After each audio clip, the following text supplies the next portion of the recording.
Baik, selamat malam untuk kita semua. Pertama-tama, saya akan memperkenalkan nama terlebih dahulu. Nama saya Servasius Pihangwaking. NIM saya 18030300052, kelas B, semester 7.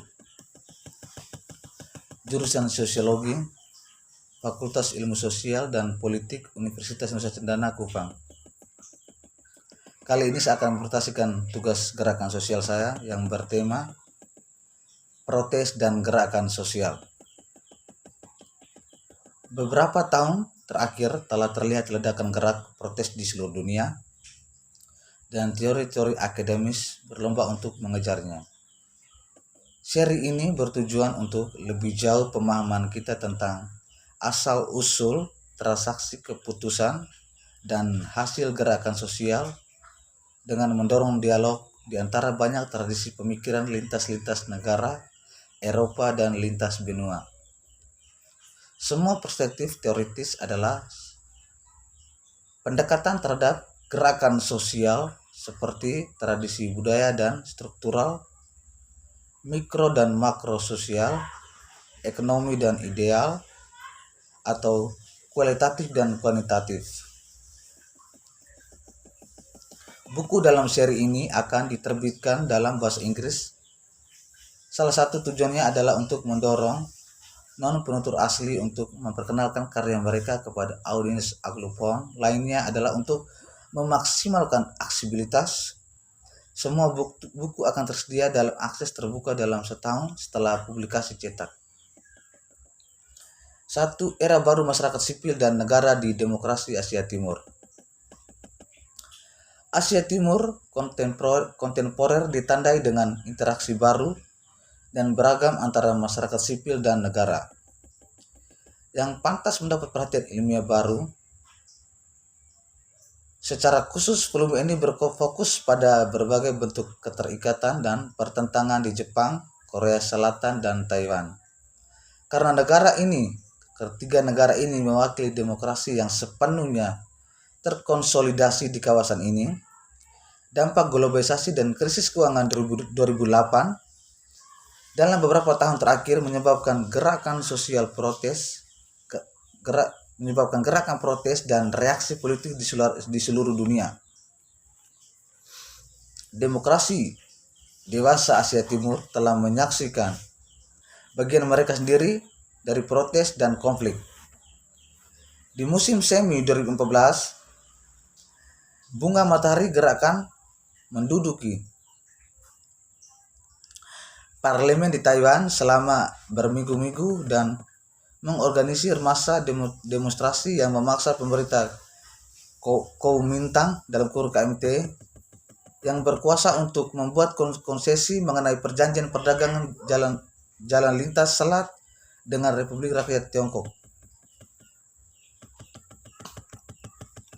Protes besar dan progresif terhadap pendidikan konservatif yang ditampilkan halaman depan media massa barat hanyalah ujung dari gunung es dalam hubungannya yang berubah antara masyarakat sipil dan negara di Asia Timur yang demokratis. Ketiga masyarakat yang dipelajari dalam buku ini mencapai era pasca pertumbuhan tinggi dan sekarang sudah mapan demokrasi, yang telah menyebabkan kecemasan sosial baru yang meningkatkan normatif perbedaan ini pada gilirannya memiliki dampak pada hubungan yang interaksi antara masyarakat sipil dan negara ditandai dengan jalan baru yang mengejutkan kerjasama dan area pertikaian yang kompleks. Selain itu, buku ini tidak hanya fokus pada gerakan protes progresif, tetapi mencoba untuk melampaui dikotomi klasik negara versus masyarakat sipil progresif dengan termasuk kasus-kasus yang disebut dengan kontra konservatif. Namun demikian, perkembangan ini tertanam di Asia Timur, tertentu institusi dan dependensi jalur. Untuk mendapatkan pemahaman yang lebih baik tentang konteks Asia Timur, kita akan mulai dengan gambaran singkat tentang perkembangan negara dan implikasinya terhadap jalur tiga negara, Asia Timur, dan kisah sukses ekonomi mereka. Yang berikut, developmental stage sebagai model keberhasilan pertumbuhan tinggi dan kebangkitan global. Meskipun tidak sepenuhnya bersamaan dalam perkembangannya, 3 kasus dipelajari dalam buku ini disatukan oleh pengaturan negara mereka yang kuat. Jepang, Korea Selatan, dan Taiwan memiliki 3 contoh utama negara berkembang, di mana pembangunan ekonomi yang serba cepat diwujudkan mulai yang dipimpin oleh negara perencanaan dan intervensi ekonomi makro. Faktanya, seluruh teori model negara perkembangan dan blok bangunannya seperti industri, kebijakan, atau developmentalisme sebagai ideologi nasional yang dominan didasarkan pada studi dan pertimbangan teoritis tentang ekonomi politik di ketiga ekonomi Asia Timur ini.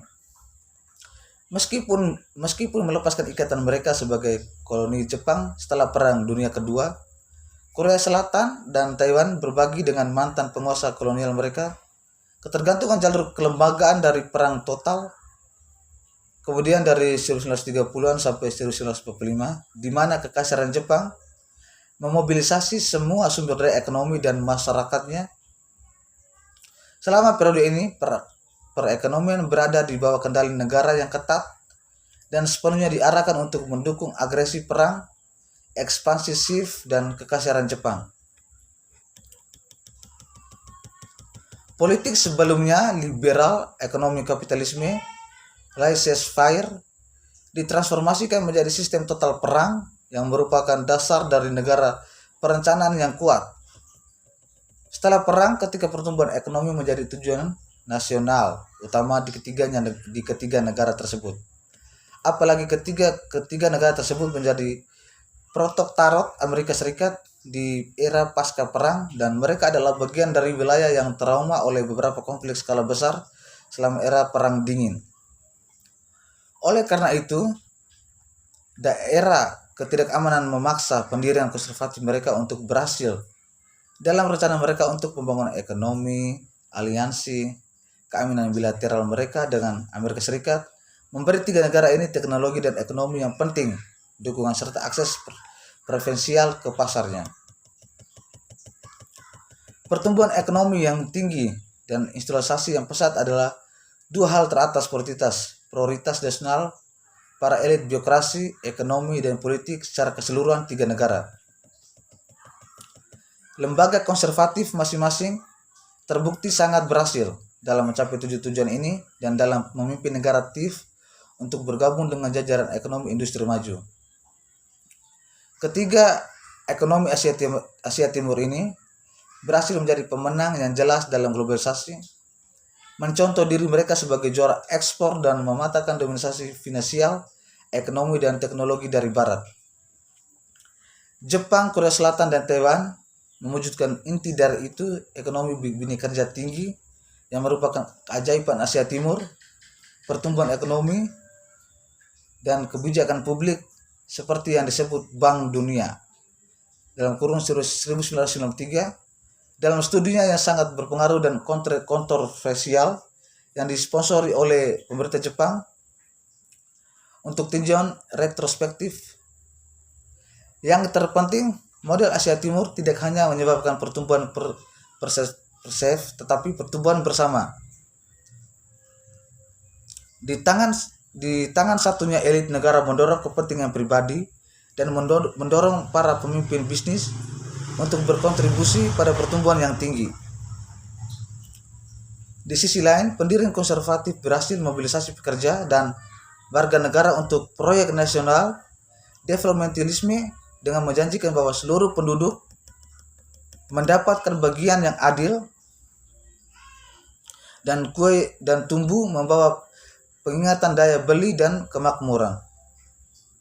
Pembangunan ekonomi dan pertumbuhan bersama memperkenalkan masa konsumerisme, tetapi juga menjamin khusus hidup dan stabil dan umum ke atas mobilitas yang berlangsung selama beberapa dekade dan menciptakan kelas menengah baru yang besar. Baik, mungkin cuma itu saja yang bisa saya sampaikan, yang bisa saya reviewkan. Terima kasih.